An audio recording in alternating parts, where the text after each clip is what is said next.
So অনেক কিছু মিলিয়ে আসলে একটা আর্টিস্টের এই সম্মানের জায়গাটা বুঝতে পেরেছি, এই হিসাবটা হয় আর কি। হ্যাঁ এখনকার আসলে রেমুনারেশনের বিষয় আমি যাচ্ছি না। দিস ইজ সো ট্রু যে ছেলেদের তুলনায় মেয়েদের যে একই পরিশ্রম আমি করছি, একই ফ্যান ফলোয়ার আমারও আছে, আরেকজনেরও আছে, বাট যেহেতু সে নায়ক আর আমি নায়িকা, আমাদের একটা রেমুনারেশনের জায়গায় অনেক হিউজ গ্যাপ, দ্বিগুণ, মানে এই গ্যাপটা অনেক হিউজ, দ্বিগুণ ত্রিগুণ। এবং এটা শুধু আমাদের বেশি খরচ, কিন্তু এটা আমাদের শুধু এন্টারটেইনমেন্ট ইন্ডাস্ট্রিতে না, এটা অফিস আদালত সব জায়গায়। আচ্ছা, কিন্তু আমি যতটুকু জানি যে একটা মেয়ের অনেক কস্টিউমের ক্ষেত্রে খরচ বা তাকে মেইনটেইন করা খরচ, ইটস নট অ্যাবাউট খরচ কার কত বেশি, আচ্ছা হোয়াটএভার ইট ইজ। কিন্তু আমি একটু জানতে চাই যে এখনকার রেমুনারেশনের দিকে যাচ্ছে না, একটু আগে যে কারণে আসলে অভিমানটা ছিল, মানে কেমন রেমুনারেশন দেয়া হতো আপনার ক্ষেত্রে, না মানে নায়িকাদেরকে বা অভিনেত্রীদেরকে একটু রেঞ্জ যদি বলতেন। Same definitely.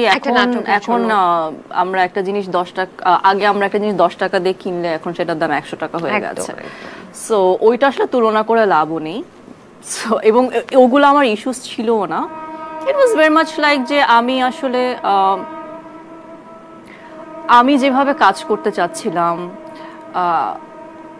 আমার কাছে আমার শিল্পটা অনেক মূল্যবান।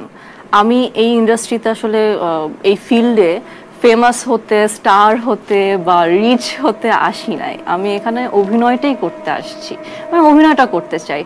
তো ওই সময় কি হচ্ছিল যে আমি অভিনয়টা করতে পারছিলাম না, দিনে 20টা সিন 25টা সিন, দ্যাট সিস্টেম আর কি আমাকে খুব বদার করছিল। সো ওইটা আমার জায়গা ছিল অভিমানের, যে ওকে এখানে থেকে তো আসলে আমার যে শিল্প তো একটা চর্চা, আমার ওই চর্চাটা আসলে একটু খারাপ হয়ে যাচ্ছিল, যেটা আমি কোনোভাবে চাচ্ছিলাম না, কোনোভাবে আমি আমার শিল্প কম্প্রোমাইজ করতে রাজি না।